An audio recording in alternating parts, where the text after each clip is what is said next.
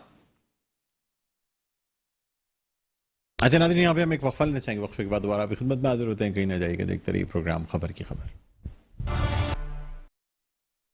جی ناظرین، welcome back. ایک دفعہ پھر آپ کو خوش آمدید کہتے ہیں پروگرام میں خبر کی خبر. میں ہوں آپ کا میزبان ڈاکٹر بلند اقبال. ناظرین، ہمارے ساتھ موجود ہیں پاکستان پیپلز پارٹی کے رہنما ایڈوکیٹ ذوالفقار بدر صاحب، جن سے ہم بریک پہ جانے سے پہلے بات کر رہے تھے اس حوالے سے کہ وفاقی حکومت پاکستان نون لیگ کی ہے اور نون لیگ کی کسی صوبے میں کوئی حکومت نہیں ہے، جبکہ پاکستان تحریک انصاف کے پاس 2 صوبوں میں حکومت موجود ہے، کے پی کے اور پنجاب میں. اور اب جس طریقے کے حالات نظر آ رہے ہیں، تو کیا اب صوبے اور وفاق میں کوئی محاذرہ ہی ہو جائے گی یا پھر جو ہے ان معاملات کو حل کر لیا جائے گا؟ جبکہ ہمیں اس تناظر میں بھی دیکھنا ہوگا کہ پاکستان جو ہے وہ عدم استحکام کا بھی شکار ہے. نہ صرف معاشی عدم استحکام ہے بلکہ اس کے ساتھ ساتھ ایک سیاسی عدم استحکام بھی ہمیں نظر آتا ہے. جی ذوالفقار بدر صاحب، کیا فرمائیں گے آپ اس حوالے سے؟ ہمسایہ ممالک انڈیا موجود ہے. دہلی کے اندر مودی وزیر اعظم ہے اور وہاں پہ جو دہلی میں جو گورنمنٹ ہے وہ عام آدمی پارٹی کی ہے. تو یہاں پہ بھی اگر فیڈرل گورنمنٹ کسی ایک پارٹی کی ہے یا نیشنل یونٹی گورنمنٹ کی ہے اور باقی صوبوں میں مختلف پارٹیوں کی حکومتیں ہیں، اس سے کوئی فرق نہیں پڑتا، کیونکہ 18ویں ترمیم کے پاس زیادہ تر جو پاورز ہیں صوبوں کو چلی گئی ہوئی ہیں اور جو میجر ڈیسیژن میکنگ ہے وہ فیڈرل گورنمنٹ نے کرنی ہوتی ہے. پالیسی ڈیسیژن میکنگ ہے وہ فیڈرل گورنمنٹ نے کرنی ہوتی ہے. آپ اس ٹائم ایک بات کر رہے تھے کہ کے پی میں اور پنجاب میں پی ٹی آئی کی گورنمنٹ ہے. پی ٹی آئی کی گورنمنٹ کے پی کے علاوہ گلگت بلتستان اور اے جے کے میں بھی ہے. تو لہٰذا اس ٹائم پہ ان کے پاس 4 جگہ جو ہے وہ حکومت ہے. بٹ مسئلہ 4 جگہ یا 2 جگہ کا حکومت کا ہونے کا نہیں ہے. اگر فیڈرل گورنمنٹ چاہے کہ صوبوں کے ساتھ لڑائی کرنی ہے تو جس ٹائم پہ پی ٹی آئی نے 15 الیکشن جیتے تھے ضمنی انتخاب اور اس کے بعد گورنمنٹ بنا رہے تھے، تو گورنمنٹ بنانے کے بعد بھی بہت سارے معاملات میں فیڈرل گورنمنٹ کے پاس اختیارات ہوتے ہیں کہ وہ چھیڑخانی کر کے صوبے کی گورنمنٹ کو چلنے نہ دیا جائے. لیکن فیڈرل گورنمنٹ نے یہ ڈیسائیڈ کیا کہ اگر وہ آ گئے ہیں اور ہم اچھے طریقے سے ایک پروفیشنل ورکنگ ریلیشن شپ رکھ کے ان کے اندر پولیٹیکل سٹیبلٹی لے کے آگے چلیں اور پولیٹیکل سٹیبل کریں تو ہمیں کوئی اعتراض نہیں ہے، کیونکہ اس ملک میں اس ٹائم پہ پولیٹیکل سٹیبلٹی کے ساتھ اکنامک سٹیبلٹی آئے گی. اس کے بغیر کے اندر یہ معاملہ چلے گا نہیں. اور یہ جو محاذر آئی ہو رہی ہے، محاذر آئی فیڈرل گورنمنٹ کی طرف سے نہیں ہے، یہ تو پولیٹیکل پارٹی جو پی ٹی آئی ہے اس کے سینئر رہنما نے ایک قومی ادارے کو آرٹیکل 5 کہتا ہے کہ لائلٹی ٹو دا اسٹیٹ. جب آپ اسٹیٹ سے لائل نہ ہو یا اسٹیٹ کے ساتھ اسٹیٹ کے اداروں سے لائل نہ ہو تو آپ آئین شکنی کر رہے ہوتے ہیں. انہوں نے آئین شکنی کی، انہوں نے پرووک کیا، انسٹیگیٹ کر رہے ہیں ادارے کے اندر نیچے رینک کے آفیسرز کو کہ اوپر کے رینک کے آفیسرز کا آپ نے بات نہیں مانی.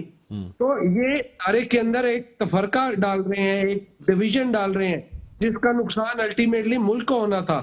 تو یہ اس چیز کو ان کو باز آنا چاہیے تھا، نہیں کرنا چاہیے تھا. تو یہ بیسیکلی یہ ساری افراتفری یا جو عدم استحکام ہو رہا ہے یہ ایک پولیٹیکل پارٹی کی پالیسی کی وجہ سے ہو رہا ہے، کیونکہ اس کا لیڈر یہ چاہتا ہے. اگر ملک میں عدم استحکام کرنا ہو یا لانا ہو خدا نہ خواستہ تو پھر تو تمام جماعتیں مل کے اوپر نیچے کے پی کے ادھر ادھر فیڈرل گورنمنٹ بہت سارے معاملات کر سکتی ہے، ٹانگ اڑا سکتی ہے، چیزیں کر سکتی ہے. تو اس سے مسائل بڑھیں گے، کم نہیں ہوں گے. تو لہٰذا موجودہ حالات میں پولیٹیکل سٹیبلٹی کا ہونا بڑا ضروری ہے. ذوالفقار بدر صاحب، زرداری صاحب جو ہے نا وہ کنسنسس ڈیولپ کرنے کے ماہر سمجھے جاتے ہیں. سیاسی جماعتوں کو جوڑنا ہو، اپوزیشن جماعتوں کو جوڑنا ہو یا کسی بھی جماعت سے یا کسی جو سیاسی جماعت ہے اس سے کسی قسم کی کسی بات پہ کنونس کرنا ہو، اس میں وہ بڑی مہارت رکھتے ہیں، خاص طور پہ پاکستانی پالیٹکس کے حوالے سے. اس دفعہ پاکستان تحریک انصاف کے حوالے سے اتنے ایکٹیو نہیں نظر آتے کہ وہ حکومت کو اور اپوزیشن کو ساتھ بیٹھا دیں تاکہ ایک کنسنسس ڈیولپ ہو سکے, کوئی ایک جو اس وقت کی موجودہ حکومت ہے یا تو اسے اسٹرانگ کیا جائے یا پھر کسی حل کی طرف جائیں, بجائے اس کے کہ آپس میں ایک دوسرے پر نکتہ چینی ہو, ایک دوسرے پر کے لیے سوشل میڈیا میں ٹرینڈز بنائے جائیں, ٹویٹر ٹرینڈز بنائے جائیں. اس کے بجائے آپس میں مل بیٹھ کے ٹیبل ٹاک کے ذریعے کوئی حل نکال لیا جائے. کیا کہیں گے آپ اس حوالے سے؟ ڈاکٹر صاحب آپ کی بات ٹھیک ہے کہ ہم ٹیبل پہ بیٹھ کے حل نکالنے کے لیے تیار ہیں. آصف علی زرداری صاحب عزت رواداری کی سیاست پہ یقین رکھتے ہیں. بہت زیادہ پولیٹیکل ڈفرینسز ہونے کے باوجود انہوں نے بہت ساری پولیٹیکل پارٹیز کی لیڈرشپ کے ساتھ ایک ذاتی رواداری اور ایک اخلاقی رواداری کا تعلق رکھا ہوا تھا, جس کی بنا پہ وہ لوگ آصف علی زرداری صاحب کی عزت کرتے ہیں اور ان کی بات کو اہمیت دیتے ہیں. اگر آپ ٹیبل پہ بیٹھے ہی نہ, آپ ایک دوسرے کی عزت ہی نہ کریں, نہ اخلاقی طور پہ نہ سیاسی طور پہ, I think we should agree to dish agri.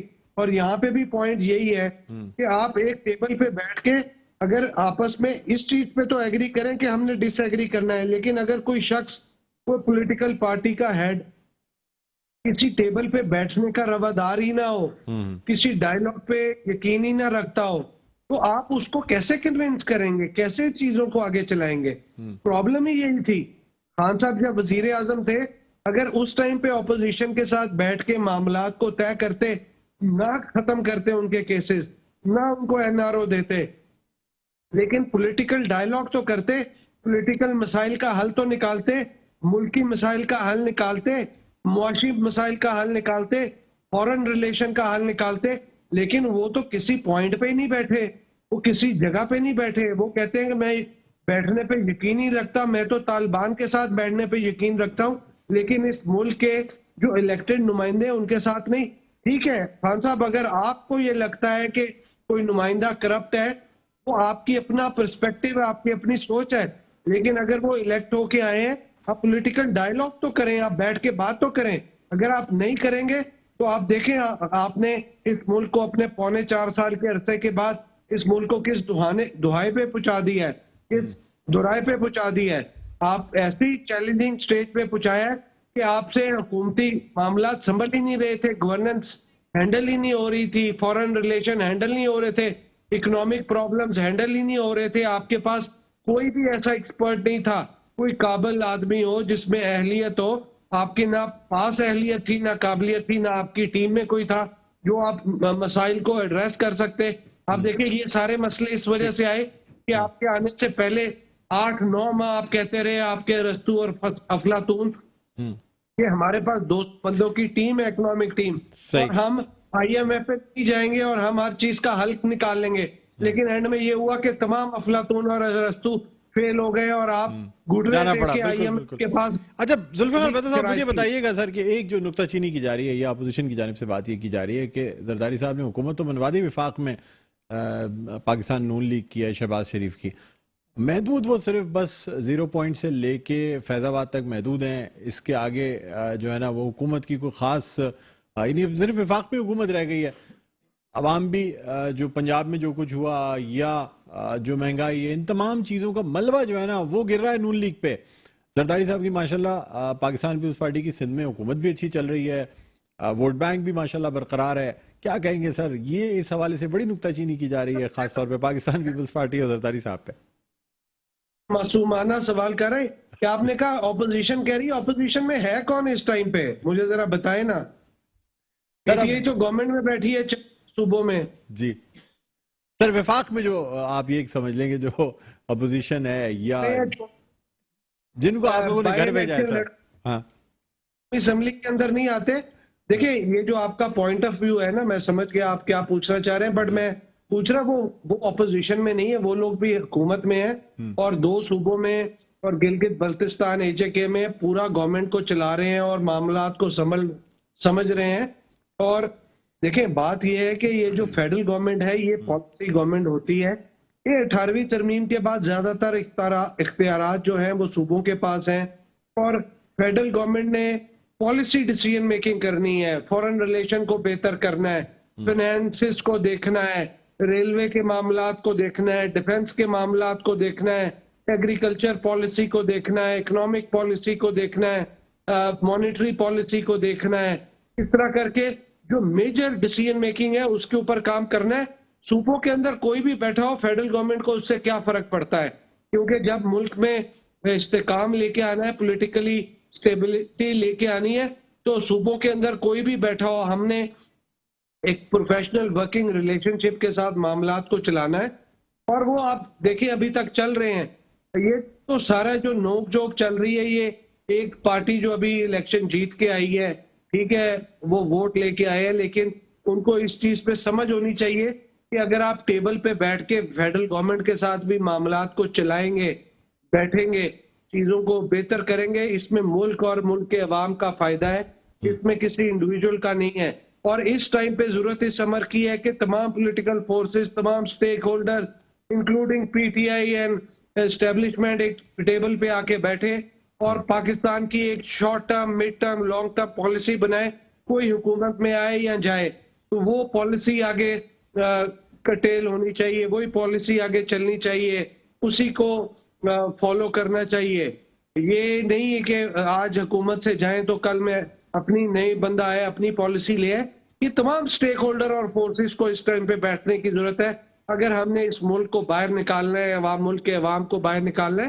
صورتحال پہلے سے بہت بہتر ہے, اس حکومت نے مشکل ڈیسیژنز لیے, لیکن آپ دیکھیں کہ آپ کے امریکہ کے ساتھ ریلیشن بہتر ہوئے, چائنا کے ساتھ بہتر ہوئے, آپ کے یورپی یونین, مڈل ایسٹرن کنٹریز کے ساتھ, ایران اور ٹرکی کے ساتھ, پھر آپ کا ایف اے ٹی ایف ٹھیک ہوا, بہتر ہوا, آپ کا جی ایس پی پلس ٹھیک ہوا, آئی ایم ایف آپ کے ساتھ ورکنگ ریلیشن شپ پہ. ذوالفقار صاحب بس آخری سوال آپ سے کرنا چاہوں گا سر, میں یہ جاننا چاہوں گا بحیثیت وکیل, دیکھیں سر الیکشن کمیشن کا جو فیصلہ آیا فارن فنڈنگ پہ, اس کے بعد اب ریفرنس بھی فائل کرنے کی تیاری ہے, ساری چیزیں. سر میں آپ سے جاننا چاہوں گا کہ کل کو اگر پاکستان پیپلز پارٹی اور پاکستان مسلم لیگ نواز کے لیے بھی اسی قسم کے فیصلے یا اس قسم کی فنڈنگ ثابت ہو جاتی ہے, تب سر جس طرح سے قومی اسمبلی کی ڈپٹی اسپیکر کی رولنگ جب اسے کالعدم قرار دیا گیا, پھر وہی مثال دہرائی گئی, پنجاب اسمبلی میں بڑی تنقید کی گئی, سر اب یہی چیزیں پھر دوسری جماعتوں کے ساتھ بھی تو ہو سکتی ہے نا. پھر کیا کیا جائے گا اگر اس پہ کوئی سخت ایکشن لیا جاتا ہے اور فورن فنڈنگ کیس کے حوالے سے پارٹی پہ پابندی لگانے کے لیے کہا جاتا ہے, کیا کہیں گے سر آپ؟ بات یہ ہے کہ جو سپریم کورٹ کا فیصلہ تھا فیڈرل گورنمنٹ کے حوالے سے, ڈپٹی اسپیکر کے نیشنل اسمبلی کے حوالے سے یا پروونشل اسمبلی, وہ ایک نہیں, وہ دو متضاد چیزیں تھی. اوپر قانون شکنی ہوئی تھی, یہاں پہ آپ اسمبلی کی رولنگ کے اندر انٹرفیئر کر رہے ہیں, ٹھیک ہے. اب یہ دو فرق چیزیں ہیں, اور دو فرق چیزوں کے اندر اگر پریزیڈنٹ آف پاکستان نے جو ایک اپلیکیشن لکھی تھی, ایک لیٹر لکھا تھا, اور اس کے اوپر جی, اور اس کے اوپر جو 63A کی تشریح کی تھی, اس تشریح کو ہی کانٹرڈکٹ کر دیتی ہے وہی سپریم کورٹ, تو پھر تو تنقید کا نشانہ بنے گی. سر مختصر بتا دیجیے گا, پروگرام کا وقت اختتام کے قریب ہے. جی, بات یہ ہے کہ یہ جتنے معاملات ہیں, جتنی چیزیں ہیں, اس کو اچھے طریقے سے کرنے کی ضرورت ہے. اگر کوئی پارٹی کوئی غیر قانونی کام کرتی ہے یا کوئی اور معاملہ کرتی ہے, تو پھر سب کے لیے پیمانہ ایک ہونا چاہیے. یہ نہیں ہے کہ کسی کو آپ 8 سال لگا دیں اور کسی کے لیے آپ 3 مہینے میں پارٹی کو بین کر دیں, ایسا نہیں ہے. پھر سب کو رائٹ آف ڈیفینس اور رائٹ آف ایویڈنس دینا چاہیے. خان صاحب کے پاس 8 سال کا ٹائم تھا, اپنا ایویڈنس دیتے, اپنا ڈیفینس دیتے اور بچ جاتے. جب تو ہی ول فیس دا میوزک. ٹھیک ہے سر, بہت بہت شکریہ ذوالفقار بدر صاحب, آپ نے پروگرام کے وقت نکالا. ناظرین, پاکستان پیپلز پارٹی کے رہنما ذوالفقار بدر صاحب ہمارے ساتھ آن لائن موجود ہے. پروگرام کا تب تک اختتام پر پہنچتا ہے. مجھے بلند اقبال کو اجازت دیجیے. اپنا بہت خیال رکھیے گا. اللہ حافظ.